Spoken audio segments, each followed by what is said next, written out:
Hi everyone, welcome to Jigyasa. Today we'll do part 2 of the topic speed, time and distance, जिसमें हम थोड़े आगे concept सीखेंगे average speed और relative speed पे. So let's begin with the topic. देखो average speed बहुत ही simple है. इसका बेसिक क्या है? Average speed is what? Total distance travelled upon total time taken. कितना हमने डिस्टेंस ट्रेवल किया उसको करने के लिए हमने कितना टाइम लिया. तो average speed is what? Total distance travelled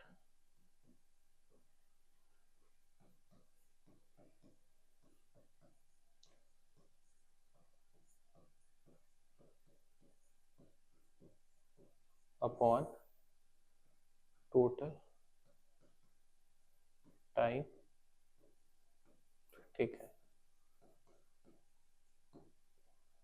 very easy formula जो हम स्कूल में भी करते थे वही सेम यहाँ करना है. इसका एक और पार्ट है, इसमें एक्सटेंशन है एवरेज स्पीड पे, वो हम 2-3 क्वेश्चंस करने के बाद देखेंगे.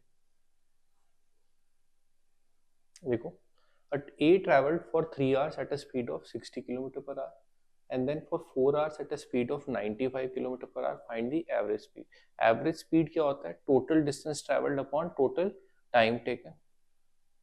तो average speed, total distance कैसे निकलेगा? 3 hours चले कितनी स्पीड से? 60. तो 3 इंटू 60 प्लस 4 hours चले किस स्पीड से? 95 से. तो 4 into 95 upon total time taken. Time taken क्या होगा? टोटल आवर्स कितने हैं? 3 आवर्स यहाँ पे और 4 आवर्स यहाँ पे. सो एवरेज स्पीड कितना हुआ? 180 plus 380 upon 7. Average speed is कितना? 80 kilometre per hour. Very easy question, very basic question, but basic भी करना जरूरी है. You should always start from scratch and then build on. मतलब बिल्कुल बेसिक से लेके उससे थोड़ा हायर लेवल का क्वेश्चन, फिर और हायर लेवल का, इस तरह से आप अपना लेवल बढ़ा सकते हो. A car travels 8 kilometer in the first quarter of an hour, 6 kilometer in the second quarter of an hour and 16 kilometer in the third quarter. Quarter means 1/4 of an hour. 1/4 of an hour हो गया 15 minutes. तो मैं इस question को दो वे से लिखता हूँ. देखो देखो 8 किलोमीटर इन दी, हमें क्या निकालना है? Find the average speed. Average speed होता है total distance travelled upon total time taken. पहले 8 किलोमीटर, फिर 6 किलोमीटर और लास्ट में कितना है? 16 किलोमीटर. टाइम टेकन क्या है? 3 क्वार्टर्स हैं, तो मतलब 15 plus 15 plus 15 minutes. So this becomes 30 upon 45 minutes. But ये फॉर्मूला किलोमीटर पर आवर, ये मिनट्स है तो पर आवर में डिवाइडेड बाय 60 कर देते हैं. This becomes 3/4. 10 मल्टीप्लाई होगा 4 से, this becomes 40 kilometre per our. एक ये तरीका है लिखने का. एक और तरीका क्या है लिखने का, देखते हैं. पहले 15 मिनट्स में 8 किलोमीटर, नेक्स्ट 15 मिनट्स में 6 किलोमीटर और उससे नेक्स्ट क्वार्टर में यानी कि 15 मिनट्स में कितना दिया है? 16 किलोमीटर. सो टोटल हो गया 45 मिनट्स में 30 किलोमीटर. हमें पर आवर निकालनी है स्पीड, तो per hour is 60 minutes. 45 minutes में अगर है 30 किलोमीटर तो 60 मिनट्स में कितना हो जाएगा? मान लेते हैं क्वेश्चन मार्क यहाँ, फिर x cross multiply 45 into question mark equal to 30 into 60.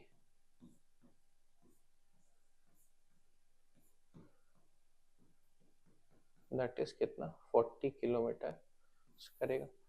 तो अगर 45 मिनट्स में 30 किलोमीटर है तो 1 आवर में कितना हो जाएगा? 40 किलोमीटर. तो speed is 40 kilometre per hour. That is option C is the answer. Next, a man covers a total distance of 100 kilometer on bicycle. For the first 2 hours, the speed was 20 kilometre per our. पहले 2 hours में speed is 20 kilometre per hour, तो distance होगा first 20 into 2, that is 40 kilometre. And the rest of the journey, rest of the journey कैसे चलेगी? Total distance है 100 kilometre, कितना travel कर लिया? 40. तो रेस्ट ऑफ द जर्नी हो गई -40, दैट इज कितना? 60 kilometre. Rest of the journey it came down to 10 kilometre per hour. तो speed was now 10 kilometre per hour. Speed है कितनी? 10 किलोमीटर पर आवर. टाइम कितना हो जाएगा? 60/10, दैट इज कितना? 6 आवर्स. तो टोटल जर्नी में लगा एक 2 आवर्स और एक ये 6 आवर्स, टोटल 8 आवर्स. हमें क्या चाहिए? एवरेज स्पीड विल बी कितनी? 100 upon total distance is 100 upon time taken is 2 hours पहले, बाद में 6 आवर्स. 100/8, दैट इज कितना? 50/4, दैट इज 25/2. ये कैंसिल नहीं होगा, 25 will remain as it is.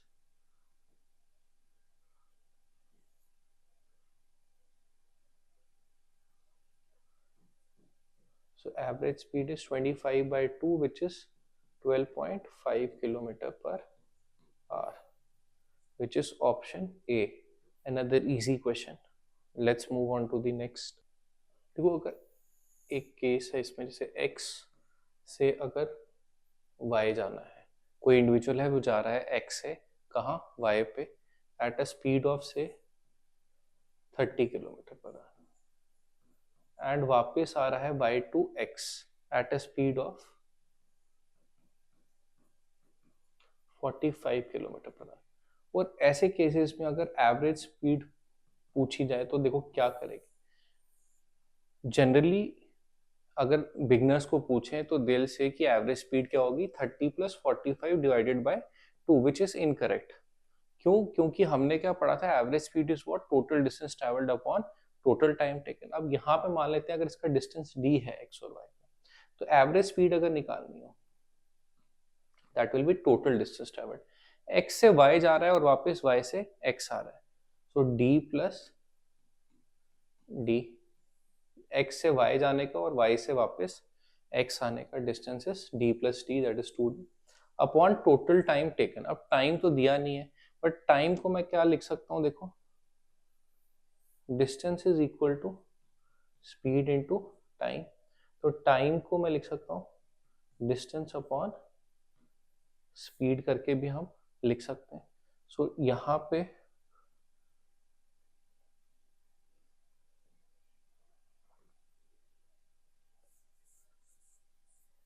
अगर हम ये वाला कॉन्सेप्ट फॉलो करें तो उस हिसाब से मैं इक्वेशन को लिख सकता हूँ कि time is what? Distance upon speed. जाते वक्त डिस्टेंस इज d और स्पीड है कितनी? 30. आते वक्त डिस्टेंस है d और स्पीड कितनी है? 45. तो average speed d + d upon d/30 + d/45. Total distance travelled, that is कितना? 2d upon total time taken, that is d/30 + d/45. अब देखो इसका एलसीएम ले लेते हैं.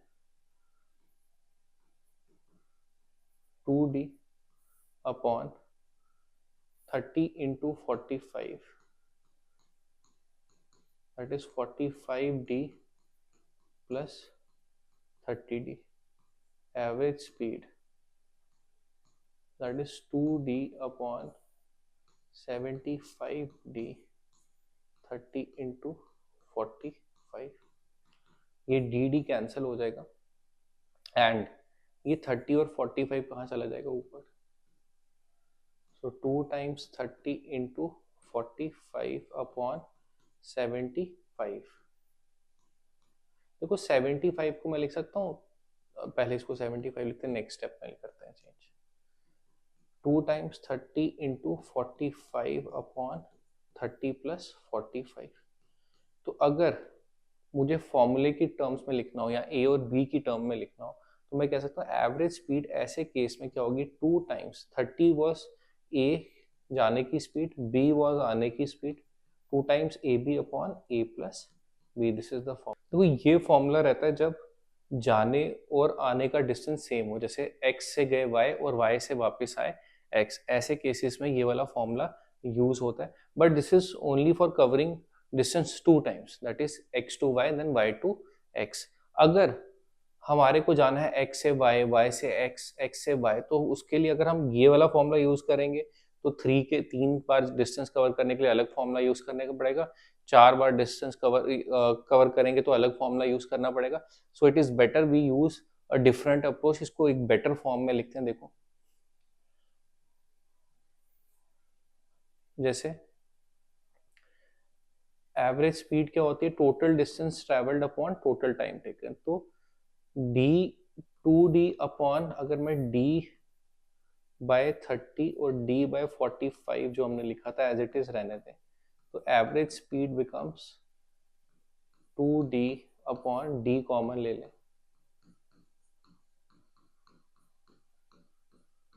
so dd gets cancelled, average speed is 2 upon 1 by 30 plus 1 by 45।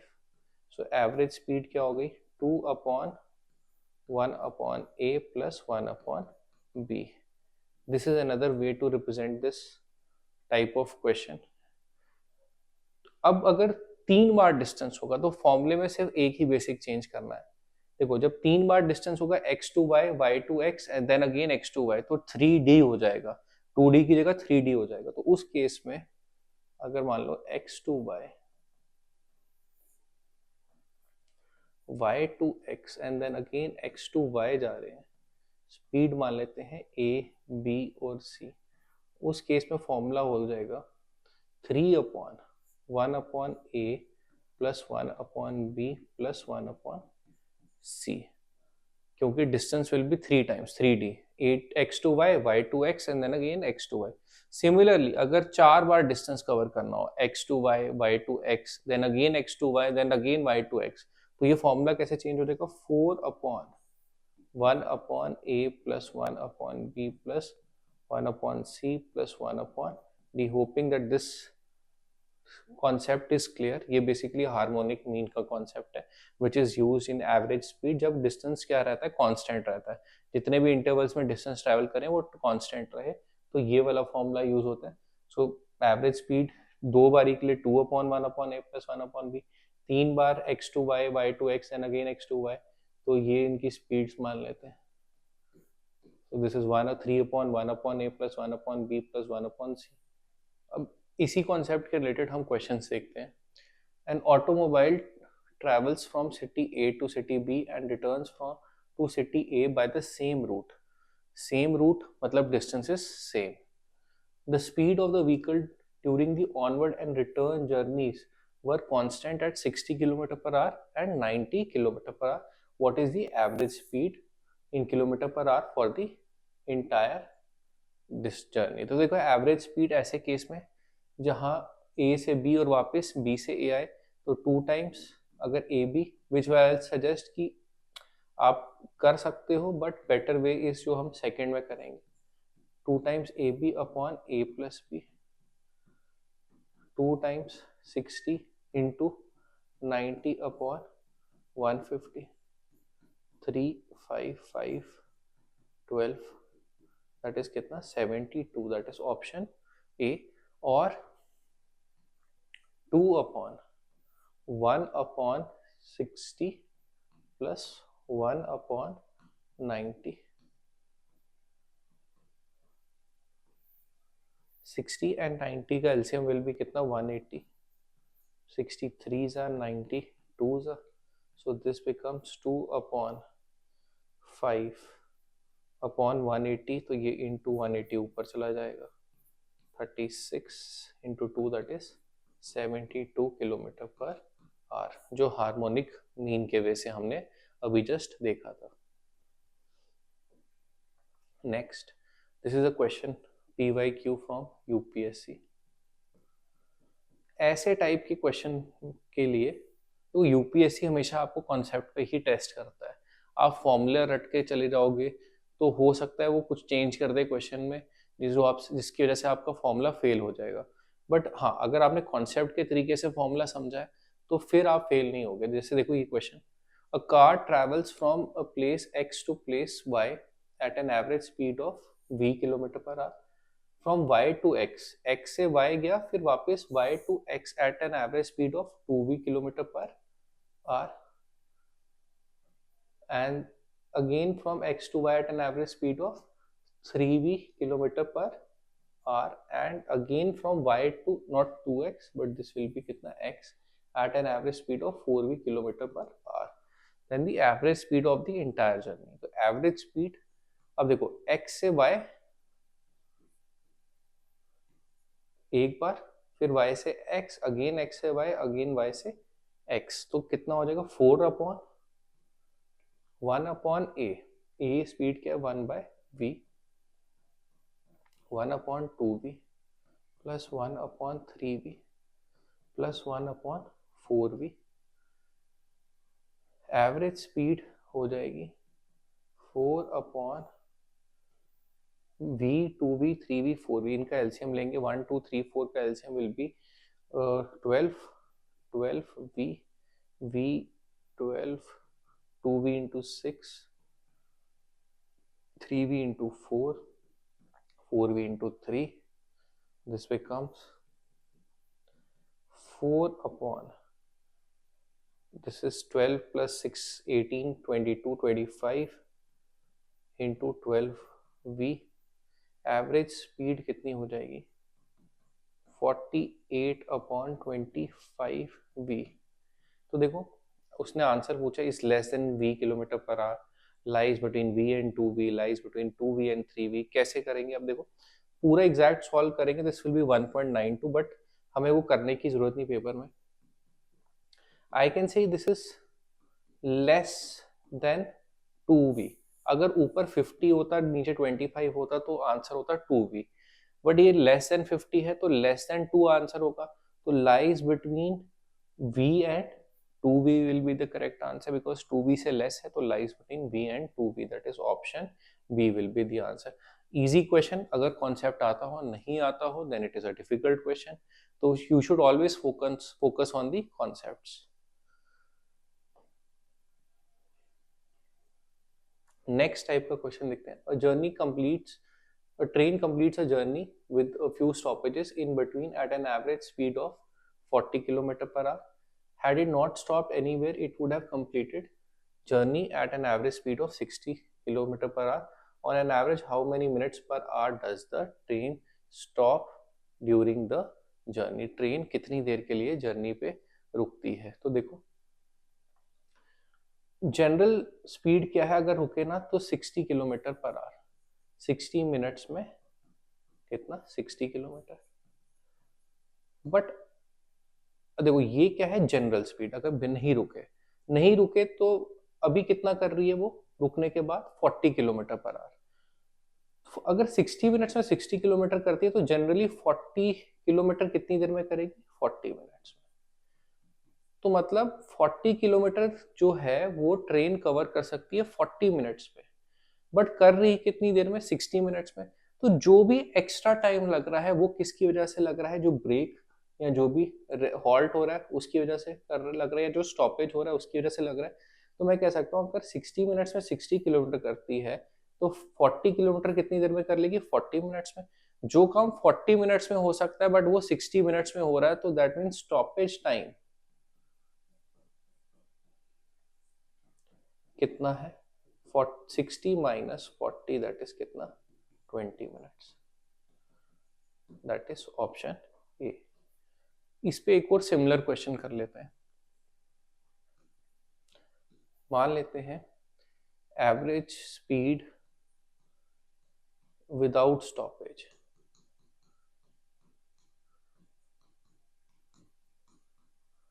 है 96 kilometre per hour और with stoppage